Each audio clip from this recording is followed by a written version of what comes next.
C'est une légende de la chanson et de la musique québécoise. Son nom symbolise cette musique à lui tout seul. Robert Charlebois est avec nous, extrait du nouvel album Doux Sauvage, Les Ondes, une chanson parmi d'autres, country. Mais Robert Charlebois, c'est évidemment la folie, le rock, la rage au cœur et le désir d'aimer. Écoutez.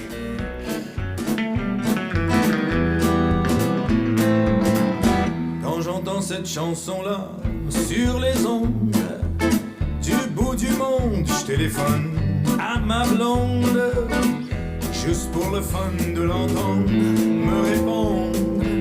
Je t'aime plus fort que la fin du monde. C'est toujours l'amour, Robert Charlebois. Hein. Ça, c'était l'extrait de l'album Doux Sauvage. On va bien sûr parler d'une compilation qui va célébrer ces années d'amour, je le disais, avec le public, ces années de bonheur. Et sur scène, toujours la même rage, toujours la même pêche. C'est toujours de l'amour, mais j'ai fait très peu de chansons d'amour au premier degré. Je crois qu'il y a Avril sur Mars et sur les ondes. Sinon, c'est des chansons, comme vous dites, c'est divertir les gens, c'est les aimer. Donc, mais c'est souvent de la caricature sociale, c'est souvent l'amitié. Mais amour au premier degré, j'en ai pas tant que ça. Et c'est la seule, d'ailleurs, du 21e siècle que j'ai conservée pour mon spectacle. Parce que c'est un survol qui part des années d'avant Lindbergh, les années de complaintes de Presque Amérique. Et puis, c'est un concept qui est un peu risqué parce que je viens le présenter ici à La Cigale. J'ai fait 90 villes au Québec. Mais est-ce que ça va fonctionner? Parce que les gens, les Québécois me disent, avec les larmes aux yeux, « Ah, vous nous avez accompagnés toute notre vie, puis c'est comme notre histoire qu'on vient de voir sur scène, mais c'est pas la même chose pour les Français. Ouais. » Donc, ça vaut la peine de prendre le risque. Oui, parce que quand même, l'histoire d'amour avec la France a bien fonctionné. Oui. Elle date de quelques dizaines d'années maintenant, cette belle histoire. Elle date d'au moins 35 ans. Et ce qui est fantastique aussi, c'est que quand le rock, c'est pas rien qu'une question d'énergie, c'est une question de cohésion. Donc, quand on a un orchestre qu'on aime et qui nous aime et qu'on a fait une centaine de spectacles ensemble, je crois que ça vaut la peine d'être vu. Oui, alors remontons d'avant Lindbergh. Hein, vraiment, c'est dans l'archéologie de la chanson et de la musique, parce que vous êtes, je le disais, le symbole de cette musique québécoise qui a émergé comme ça avec Félix Leclerc, Vigneault. Oui, hein. Mais sans, comment vous dire, être schizophrène, je crois que de par mes origines, j'ai beaucoup alterné entre une musique californienne, qui est toute l'époque de Lindbergh, California, Engagement, les années où je travaillais avec Zappa, avec Janis et tout ça, que j'ai beaucoup occulté, parce qu'à un moment donné, ça nourrissait la moitié gauche de mon cerveau, mais mes synapses avaient envie d'autre chose. Et quand j'ai connu la bonne chanson française, celle de Gainsbourg, de Nougaro, de Ferré, tout ça, et je me suis mis à faire des chansons avec des gens d'ici, avec Dabadi, avec McNeil, avec Coluche, avec Goldman, et ça, comment vous dire, ça a un peu occulté le côté rock progressif que j'aimais quand j'avais 25-30 ans, et c'est ça que j'essaie de ramener aujourd'hui. Ouais, un retour en arrière, hein? Oui. Alors, repartons en arrière, donc, parler de Janis, de Zappa, de cette folie quand vous vous déguisiez en indien sur scène. Oui, ces années-là, ça représentait quoi? Le rêve, quand vous faisiez cette tournée des trains avec Janis Joplin? C'était, comment vous dire, moi j'étais un peu le seul élément francophone de ce train. Et moi, j'ai toujours eu d'excellents musiciens, puis mon trademark, c'est d'avoir une bonne musique, parce qu'un bon compositeur, si la musique est mal exécutée, t'as rien au bout. Et cette tournée-là, je suis un peu fou, j'avais fabriqué des violons en acier inoxydable et des altos et des guitares.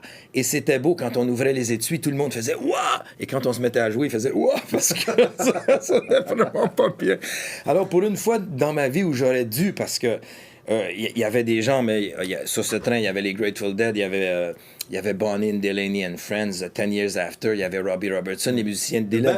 Dylan lui-même venait de temps en temps, parce que c'était comme une dizaine de Woodstock le long de la voie ferrée entre Montréal et Vancouver. Et sur ce train, il y avait 300 personnes, les groupes, les techniciens, tout ça. Donc, j'aurais pu, à ce moment-là, si j'avais eu un orchestre en acier comme celui que j'ai maintenant, on ne sait pas, ça aurait pu changer ma vie. Mais il faut croire que j'étais fait pour faire de la chanson française ou francophone, en tout cas uniquement en français, parce que il y a beaucoup de gens qui m'invitaient à Hollywood. « Come in Hollywood, you'll drive a Ferrari. » Puis, tu sais, je vais te prêter ma Cadillac. C'est tentant quand même, hein? Ça donnait envie, hein? C'est vrai. Mais bon, je regrette aucun de mes choix, et je suis content de d'avoir, par ma modeste contribution à la chanson française, fait l'alliance entre le joual, c'est-à-dire le patois québécois, et la musique rock psychédélique. Ouais. Oui, parce que quand même, ce rock psychédélique, on avait l'impression qu'on pouvait transformer le monde. Oui. Hein, Joplin, Zappa, Oui. Dylan, tout ça, c'est-à-dire que le discours était on va changer les choses. Oui. Et vous étiez dans cette mouvance, c'est se dire la musique, ça Ben, va on aller va jusqu'à... changer les choses. C'était extraordinaire parce que, prenons par exemple le rapport aux médias. Janis, qui était assez caractérielle, on a fait des films sur elle, je dévoile pas des choses, elle est morte, on peut pas y faire de peine, mais disons qu'elle était aussi un peu... moi, elle me plaisait comme chanteuse extraordinaire, mais comme femme, disons, c'était pas du tout mon genre. Tu sais. Et puis, j'aimais pas le patchouli et la soupe aux légumes comme odeur avec la marijuana et la vodka mélangée. Puis, il faut dire que les hippies n'étaient pas renommés pour leur propreté en général. Il y avait beaucoup de sandales avec les orteils noirs et tout. T'as pas envie non plus, non, ça, alors moi, quand venait le temps faire Hollywood et les Mercedes. quand venait le temps d'aller Ouais. dans le wagon-lit, je préférais aller jouer de la musique avec les Grateful Dead, moi. Mais cela dit, j'ai vu Janis Joplin un jour lancer un journaliste. Je suis très ému parce qu'on se trouve dans le studio de l'émission Kiosque, qui est ma préférée. Oui. Et je l'ai vu lancer un journaliste du Time Magazine pendant que le train était en marche.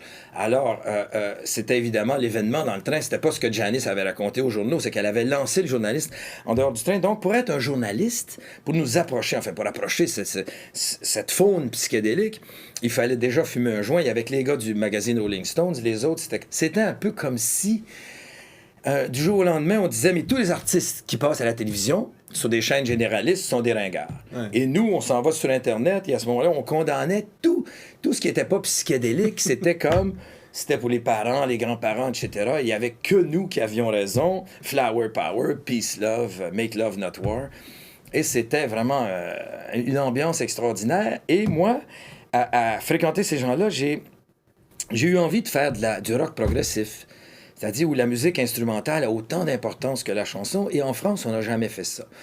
Il y a eu des groupes intéressants comme Triangle ou Magma, mais c'était plus jazz fusion. Ça n'a pas été évident au départ, hein, parce que le premier Olympia, c'était hard, hein, on va dire. Et les maisons de disques n'aimaient pas ça, et les radios n'aimaient pas ça. C'est vrai que vous aviez balancé la batterie en l'air, hein, parce que le public ne réagissait pas. Oui, parce que je suis revenu à la batterie, j'en joue beaucoup, si vous venez sur... Mais depuis, j'ai appris, puis en fait, maintenant, je lance mes bâtons au lieu de lancer la batterie. Les gens sont contents, je les signe en plus. Vous l'avez retrouvé, la batterie, après, non? Chercher dans la fosse. Écoutez, c'était une batterie louée. Et j'avais économisé pendant 2 ans pour me payer une guitare Gibson. Alors, puis c'était à l'époque où Hendrix mettait le feu à sa guitare, les gens fracassaient. Moi, je voulais pas abîmer ma guitare, mais vu que c'était une batterie louée, ça me dérangeait pas de la balancer. Alors, par contre, j'avais très peur d'égratigner ma guitare. De tout ça, évidemment, on pourrait parler de Zappa, parce que vous prononcez des noms mythiques, mais il y a évidemment Félix, il y a évidemment Vigneault, il y a évidemment ces concerts extraordinaires au Québec qui ont marqué la politique. Je me suis... à travers ou grâce à l'alcool que je ne bois plus, mais je ne serai jamais contre l'alcool parce que ça m'a permis de me rapprocher de gens comme Gainsbourg. Hein. Sans alcool, je n'aurais jamais eu le bonheur de le connaître, puis je me suis ramassé avec lui dans des lieux dont je me souviens à peine.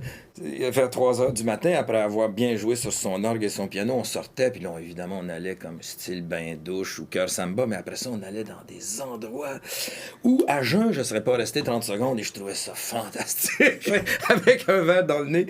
Alors, toutes ces années-là, les années françaises, je ne les renie pas non plus. J'ai eu beaucoup, beaucoup de plaisir. Mais les années Québec, parce que c'était quand même plus sage avec Félix Leclerc, non? Parce que c'était quand même un peu plus tranquille. C'est pas du rock, c'est de la chanson... très signifiante et tout ça a un sens. C'est ce que je disais, le risque que je prends en venant présenter ça ici, c'est que tout le côté social que j'ai eu au Québec est un peu désincarné. Ce rêve du Parti québécois qui était alimenté par De Gaulle et tous les artistes qui disaient la ferveur des années 60, 70, le rêve est toujours là, mais il s'est transformé.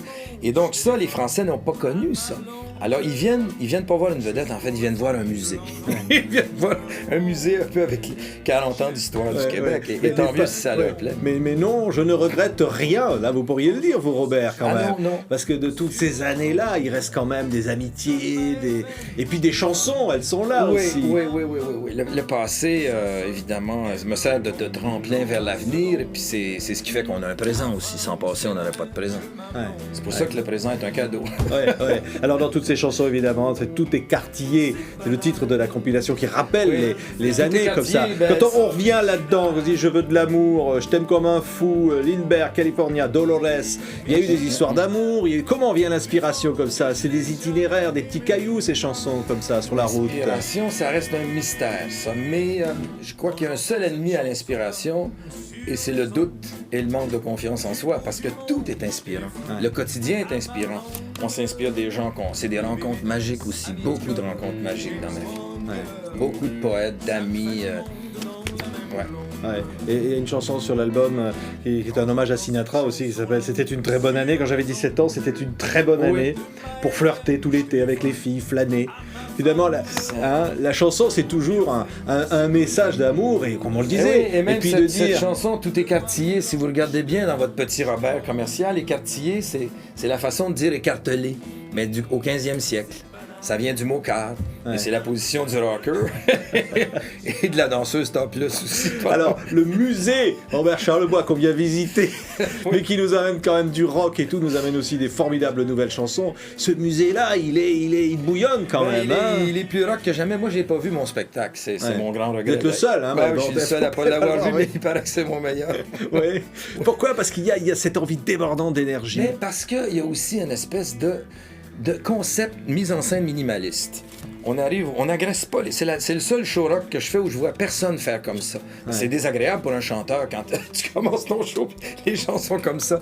Et là, on arrive avec des vestes, puis on joue sur des valises avec des balais ou des caisses de bois, puis petit à petit, les batteries sont installées en arrière, puis les guitares. On commence avec des ukulélés, puis des mandolines, puis ça grossit, mais on amène les gens dans un voyage, et à la fin, il faut les calmer. Merci Robert Charlebois. La compile, c'est Tout écartillé. Elle va bientôt arriver en Europe et partout. Doux Sauvage, c'est le dernier album en date de Robert Charlebois. Merci, c'est un grand bonheur. Un DVD à l'automne pour vous.